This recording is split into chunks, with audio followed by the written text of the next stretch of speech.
US history students, welcome to another review session brought to you by Links Education. This is Lynn, your online US history teacher. Today we will cover chapters 17 and 18. Come on and join me. So we are going to look at the questions that's related to the Second American Industrial Revolution. And as usual, we're playing the Millionaire game. So this is the first question. The first big business in America, at least in terms of finance, labor relations, and management, was A. the oil refining industry, B. the telephone industry, C. the steel industry, or D. the railroad industry. So the answer here is D. The railroad industry. Alright, let's look at the next question. The Gospel of Wealth, as advanced by Andrew Carnegie, promoted the concept that people with wealth should A. give aid directly to the poor, B. devote time to the public welfare, C. donate the bulk of their wealth to religious institutions, D. use their resources to help society. That's D. Yeah. Yay. They're known as the philanthropists, the robber barons, or philanthropists.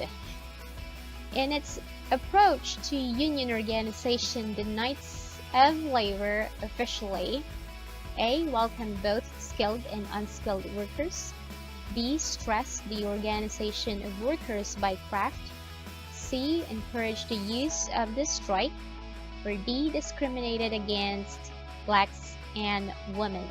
So there are three important labor unions in the 17th century, and they were the National Labor Union, Knights of the Labor, and American Federation of Labor. Now, oftenly the Knights of the Labor were associated to strike, but in their strategy, they welcomed both skilled and unskilled workers. That's A. So we're moving on to the next question. Let's see, what is this? Which of the following best accounts for the success of Standard Oil? A. Its scientists developed processes for refining oil more efficiently. B. It brought out the Erie Railroad in order to keep transportation charges low. C. Its corporate structure, known as horizontal integration, allowed company to grow tremendously. D. It was one of the first companies to invest heavily in advertising. And that's C, related to the horizontal integration, as John D. Rockefeller purchased and removed his competitors by buying the same industry, the oil refinery. Alright, let's move on to the next question, worth $2,000. A major reason for the low wages of unskilled workers throughout the late 19th century was that A. most industries simply made too little profit and thus were unable to pass on higher wages to labor. B. the great expense of modern factories and equipment made higher wages impossible. C. management was able to draw on cheap labor on a global scale. And D. the cost of living was lower and so workers required less in wages. So a lot of immigrants moved in the late 19th century, approximately in the 1870s to the 1900s, and that brought the cheap labor pool force. That's the C. Let's look at this. The next question. It's about the railroad. In the 19th century, railroads formed pools in order to A. Share equipment in terminals for greater efficiency. B. Fix prices and divide business for greater profit. C. Better serve farmers in remote rural areas. D. Increase competition by dividing up large companies into smaller ones. And of course, that is to share this one, fix prices and divide business for greater profit. B. And now, moving on. A closed shop requires workers to A. Promise not to join a union. B. Receive their pay in cash. C. Join a union to secure a job. D. Apply for unemployment benefits. Okay, so obviously not this one. That is to, of course, join a union to secure a job. This one favors the labor union. That's the open shop. Then the opposite of that one is the open shop rather. The closed shop is that one that required workers to join a labor union for them to be hired. Labor relations at the end of the 19th century were A. Relatively peaceful because welfare paternalism prevailed and employers treated employees like family. Duh. B. Relatively peaceful because employers had successfully eliminated labor unrest. C. Characterized by violence and thousands of strikes. D. Occasionally turbulent, but most grievances were dealt with effectively through collective bargaining. Not so true. Untrue. Untrue with this D. Untrue. And so it's characterized by violence. Excuse me. And thousands of strikes. Alright, the next question worth $50,000. Yes, we're gonna make it.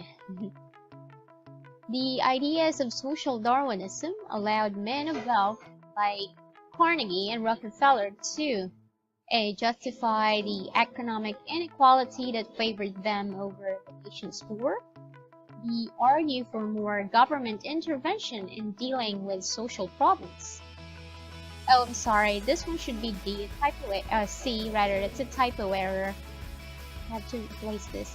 C. Create more humanitarian programs for their factory laborers. Or D. Become more humanitarian in their declining years. And of course, social Darwinism justified that economic inequality that favored them. Okay, let's look at the next question, and it's about Jacob Riis, a reformer. In 1890, Jacob Riis vividly portrayed life in an American urban slum in his work A. The Jungle, B. The Octopus, C. Jane Addams, that's a name, E. How the Other Half Lives. And of course, that should be D.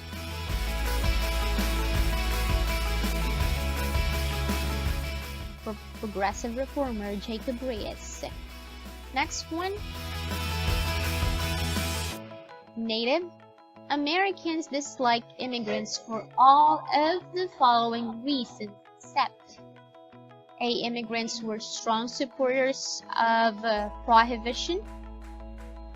B. The language and customs of immigrants were very different. C. Most immigrants were not Protestant. D. Many Americans believed immigrants to be racially inferior. And of course, that's A. Immigrants were strong supporters of. So I was so slow. I should have clicked it. So immigrants were strong supporters of prohibition, not this. They were not disliked because of this. And down to the last two questions. Last two. What major trend related to population occurred during the industrialization boom of the late 1800s? Is it A, immigration decreased, B, suburbanization decreased, C, urbanization increased, D, migration to rural areas increased? And that is, of course, C. And last one. I hope that you can answer this. In the late 1800s, the theory of laissez-faire capitalism was used by many industrialists to A. Petition the government for assistance during times of financial crisis, B. Oppose colonial expansion in Africa and Asia, C. Argue against government regulation of business practices, or D. Defend limits. Let's stop that timer. Defend limits on the number of immigrants allowed to work in factories. Okay. So the theory of laissez-faire capitalism was used by many industrialists to argue against government regulation of business practices, let alone policy, laissez-faire approach. So if your answer is C, that is correct. Very good. We made it. So congratulations, guys. Make sure to review consistently in order to answer these questions and also to help you out with your preparation for the SAT exam. I hope you learned something today, and don't forget to share and subscribe to my channel, Links Education. I'll see you guys in the next video review session. Bye!